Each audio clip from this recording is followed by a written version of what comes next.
Hello students, welcome to Shivam Verma classes. So today in this video we are going to solve some questions of exercise 13.2 of chapter number 13, that is probability. Now coming to question number 12. So question number 12 is, a die is tossed thrice, find the probability of getting an odd number at least one. कम से कम एक बार odd number आए अगर हम किसी die को 3 times toss कर रहे हैं. सो यहाँ पर मैं ए इवेंट डिफाइन कर देता हूं, गेटिंग एन ओड नंबर. ठीक है, अब ओड नंबर की प्रोबेबिलिटी क्या होगी, P A.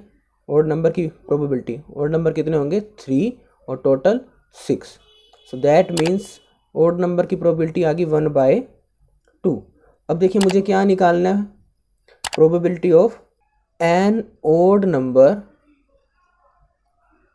at least once. कम से कम एक बार ओड नंबर की प्रोबेबिलिटी निकालनी है.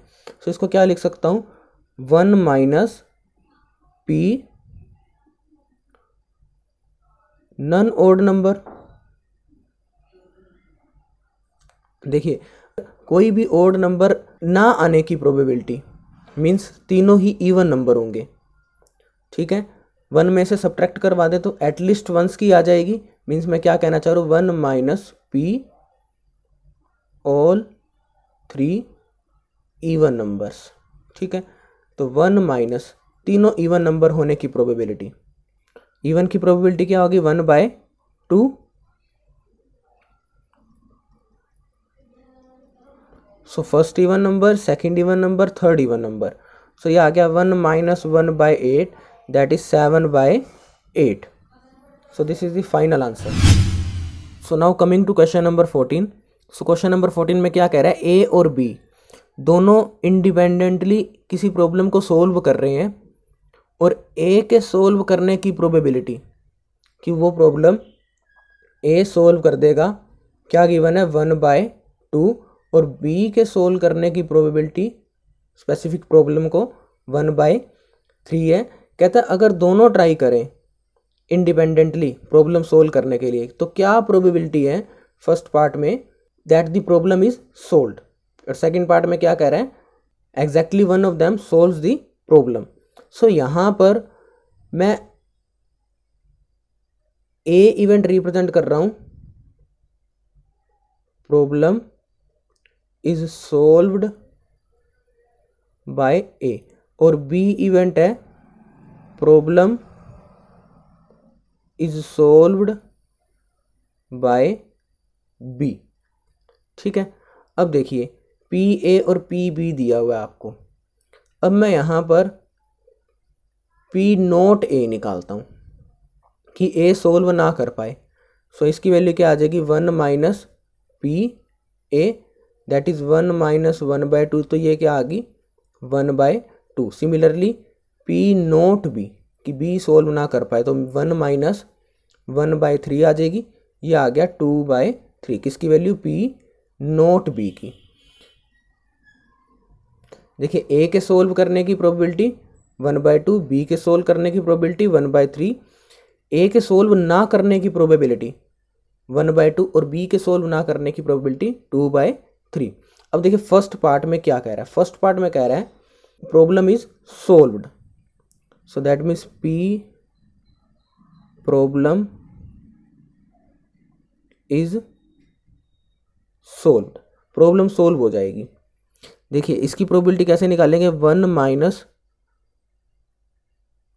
Problem is not solved by both. So देखिए प्रॉब्लम सोल्व होने की प्रोबेबिलिटी क्या होगी, 1 माइनस प्रॉब्लम सोल्व ना होने की प्रोबेबिलिटी. दैट मीन्स अगर दोनों ही सोल्व ना कर पाए, that means 1 minus P not A not be. दोनों ही सोल्व नहीं कर पा रहे और इंडिपेंडेंट इवेंट्स हैं तो ये आ जाएगा 1 minus P not A P not B. So ये आ गया 1 माइनस नॉट ए की वैल्यू 1/2 इंटू 2/3. सो ये सोल्व करके आ जाएगा 2/3। Now coming to second part. Second part में क्या कह रहा है, exactly one of them solves the problem. So that means exactly one of them solves the problem, कि दोनों में से एक ही पर्सन प्रॉब्लम सोल्व कर पाएगा। सो हो सकता है कि ए प्रॉब्लम सोल्व कर ले और बी सोल्व ना कर पाए, ठीक है, कि प्रॉब्लम ए ने सोल्व कर ली, बी नहीं कर पाया, या फिर ए सोल्व नहीं कर पाया और बी ने सोल्व कर दी। ये दो ही केसेस है, या तो ये केस होगा कि ए करेगा बी नहीं कर पाएगा, या फिर ए नहीं कर पाएगा बी कर देगा। सो ये दो केसेस ही है, तो इनको कर देंगे हम ऐड, क्योंकि या तो ये केस होगा या फिर ये केस होगा। और का यहाँ पर केस है, ठीक है, और का केस है, तो यहाँ पर हमने प्लस यूज़ किया। अब इसकी वैल्यूज डालते हैं। P A that is 1/2 into P B not, so 2/3 plus 1/2 into 1/3। So ये कैंसल आउट हो गया।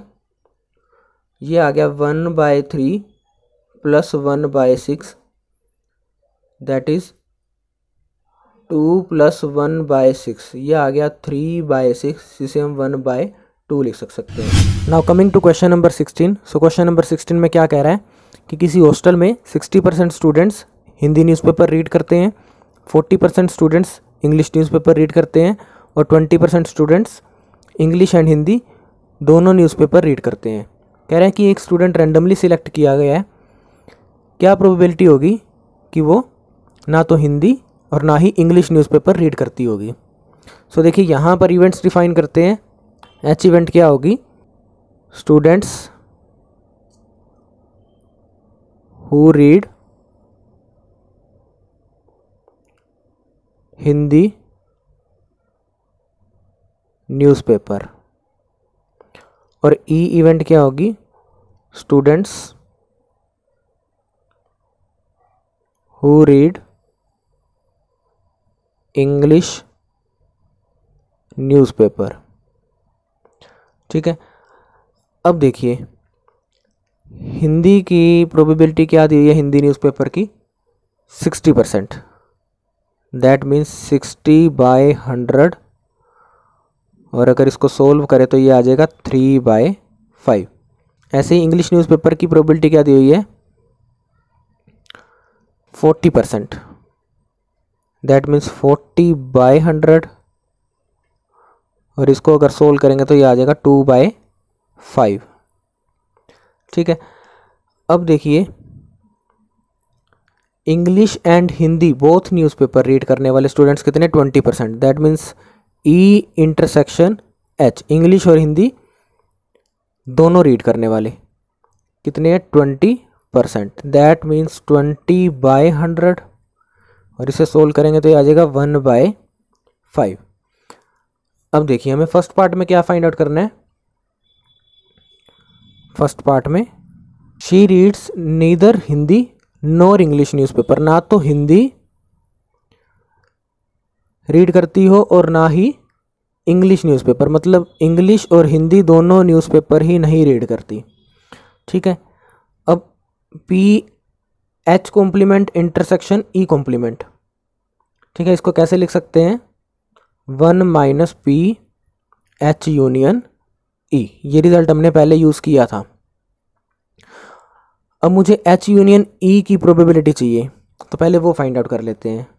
सो फॉर्मूला क्या था, P H union E is equals to P H plus P E minus P H intersection E. यहाँ value substitute करें, 3/5 plus 2/5 minus 1/5, तो ये solve करके आ जाएगा आपके पास 4/5। किसकी वैल्यू है ये, पी एच यूनियन ई की, ठीक है। अब देखते हैं, यहाँ वैल्यू डालते हैं 1 - 4/5, सो ये सोल्व करके आ जाएगा 1/5। तो फर्स्ट पार्ट यहाँ सोल्व होता है,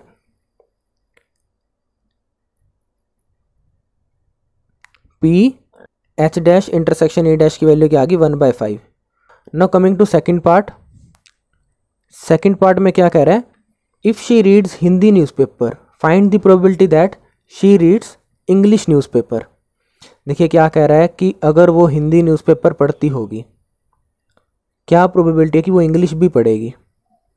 गिवन क्या है कि हिंदी न्यूज़पेपर पढ़ती है, तो ये कंडीशनल प्रोबेबिलिटी का केस है और हमें प्रोबेबिलिटी किसकी फाइंड आउट करनी है, इंग्लिश की। So that means conditional probability का फॉर्मूला लगाए P E intersection H by P H. So यहाँ वैल्यू सब्सटीट्यूट करते हैं, पी ई इंटरसेक्शन एच की वैल्यू 1/5 और पी एच की वैल्यू 3/5। तो ये सोल्व करके आ जाएगा 1/3। Now coming to third part. Third part में क्या कह रहे हैं कि if she reads English newspaper find the probability that she reads Hindi newspaper.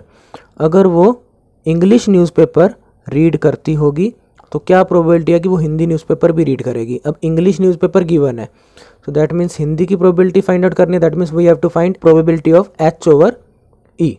So again conditional probability का केस है। सो यहाँ फॉर्मूला यूज़ करते हैं P H intersection E by P E. H intersection E की प्रोबेबिलिटी क्या थी 1/5 और English newspaper की प्रोबेबिलिटी क्या थी 2/5। तो ये कैंसिल आउट करके आ गया 1/2। So this is the answer. Thanks for watching the video.